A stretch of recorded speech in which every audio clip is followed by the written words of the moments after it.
In geometry, circle packing is the study of the arrangement of circles on a given surface such that no overlapping occurs and so that no circle can be enlarged without creating an overlap.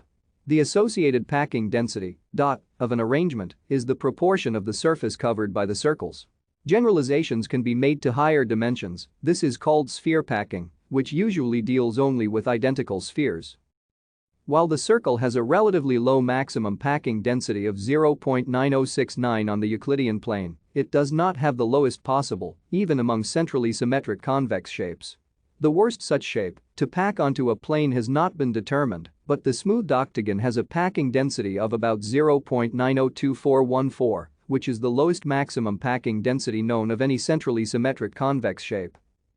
The branch of mathematics generally known as circle packing is concerned with the geometry and combinatorics of packings of arbitrarily sized circles. These give rise to discrete analogues of conformal mapping, Riemann surfaces and the like. In two-dimensional Euclidean space, Joseph Louis Lagrange proved in 1773 that the highest density lattice arrangement of circles is the hexagonal packing arrangement, in which the centers of the circles are arranged in a hexagonal lattice and each circle is surrounded by 6 other circles. Thank you for watching.